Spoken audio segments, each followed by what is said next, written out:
In this video, I'm going to take you through a quick unboxing and then setup of the OnePlus Nord N10 5G.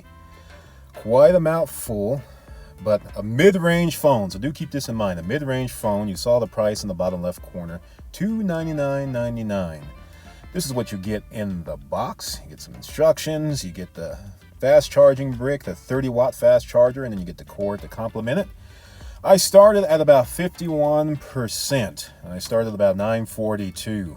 By 9:59, you can see it's at 85%. And by 10:12, roughly 30 minutes later, I'm at 100%. So 50% roughly in roughly 30 minutes. How many mid-range phones can charge like that? Now we've got an SD card that you can, if you want to. You got you have the option to put an SD card in here up to 512 gigabytes. You get 128 gigabytes of onboard storage, so that's quite a bit. Also 6 gigabytes of RAM. I'll leave it in the description below, the link, so you can find out more about the specifications. Again, this is just an unboxing and the setup process here. Once you power the phone on initially, it's going to take about 20-25 seconds before you get to the initial setup page. And from there, it's pretty much standard if you've ever gone through the setup process of setting up an Android phone before. Same process, you connect to Wi-Fi. And do keep in mind, even though I'm showing LTE here, this is a 5G phone, but in my area, I can only get LTE with the carrier that I'm on, AT&T, here in the United States.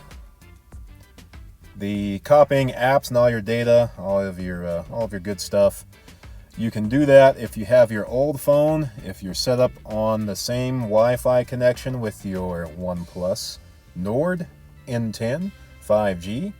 Just follow the instructions, put in the screen lock that you have for your old phone, and then you're just going to basically wait.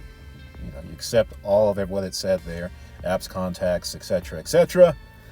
And then as you continue the setup process, your phone is going to begin the transfer process. In fact, you can just go ahead and remove your old phone. It doesn't have to sit there and just wait while a new phone transfers everything. Trust me, that's going on in the background. So your old phone, you can go on and do your thing while you continue the setup process. Fingerprint sensor, that's what comes up next. Fingerprint sensors on the back because this is an LCD screen. It's not an OLED screen like what we've become familiar with OnePlus. And so the fingerprint sensor, which works pretty well, it's a little finicky. I fought with it a little bit to try to get everything set up, and so I cut that out to spare you that. But once you get it, the fingerprint sensor does work pretty well.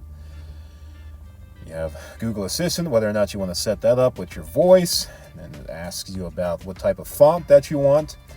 You can choose between the standard navigation bar or the navigation gestures. If you choose the gestures, you get a neat little tutorial to get you familiarized with how it works if you've never used it before. Of course, you can always go back into the settings and then change that if you want. After that, the setup is complete. It took me about maybe 10-15 minutes. And when I say the setup is complete, at least the setup pages leading you to the home screen, that part is complete. It's going to take a little more time before that setup process is complete, getting all of your apps and information downloaded. Stay tuned, there's going to be a full review on this phone. Until then, thank you very much for watching.